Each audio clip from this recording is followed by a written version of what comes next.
Do you want to know? Well, I've been thinking about you. And I think I have... Sa isda, meron din ano eh. Meron din talagang yan yung kulay blue. Masyado siyang aggressive. Pag nakikita niya yung kulay niya, hinahabog din niya eh. Naaway niya. Itong dilaw din Pag dalawang kulay, ayan Itong isang dilaw na matapang to eh. Hinahabol niya yung kapwa dilaw niya. So parang tao din Pag nakikita niya na yung kakulay niya, tapos hahabulin niya yan. Naiinggit siya. Yung isang kulay pula, yung isang kulay blue, hinabol niya ng hinabol yung isang blue rin niya. Ayan hinahabol niya yan. Inaano niya yung dilaw. Yung isang dilaw, yan nag-aaway sila. Binubuli niya yung isa. Para rin palang mga tao, itong mga na to is tao. Mga nag-iinggitan din sila pag pareho silang kulay. Kaya tingnan mo. Hindi niya tinatantanan hanggang ma-stress yung isa. Yung isang blue, hinabol yung isang blue. Na-stress. Kaya andito lang siya nagtatago. Teka, bubuksan ko. Wala silang ginawa kundi magsundanan, maghabulan. Yan. Ang dalawang dilaw na yan. Nag-aaway sila. Yan. Parang nagko-competition sila eh. Yung isa, ako mas maganda ikaw, ako mas maganda. Parang ganun din eh. Para mga, ayan. Talagang hahabulin niya. Napansin ko yun pag parehong kulay, yan. Yung isang, itong blue malaki na yan. Yan, in-stress na niya yung isang blue. Hinabol niya ng hinabol. Yung kagaya rin niya ng kulay. Yung parang ganyan din, may stripe din siya.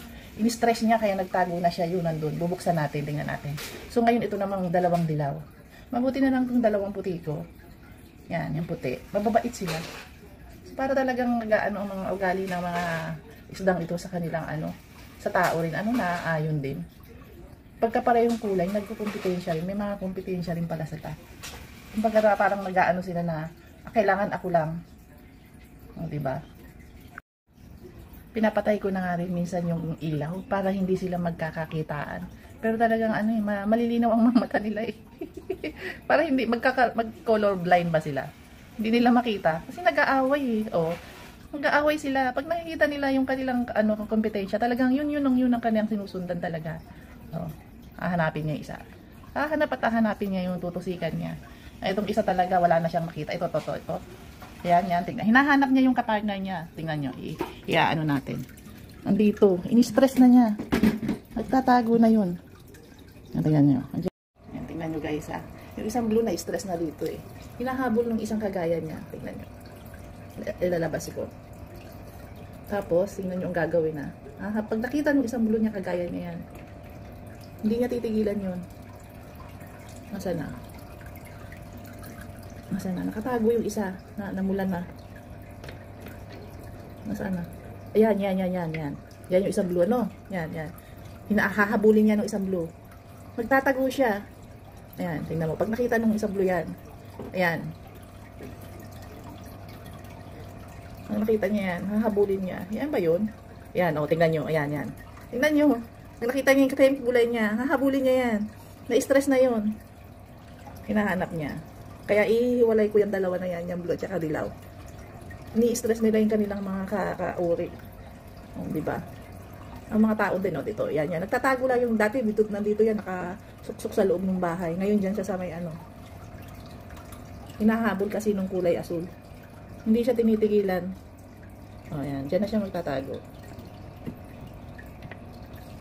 Dyan sila hahabulan. Parang mga tao din Alam nila pagkakauri nila eh. So ayan nga guys. Talagang nanghihina na yung aking kulay blue na binubuli nung kapwa kulay blue niya na stripe. Yan. So ginawa ko, in-isolate ko siya. Nilagay ko siya dito sa bottle talaga na nakaseparate para hindi siya nabubuli.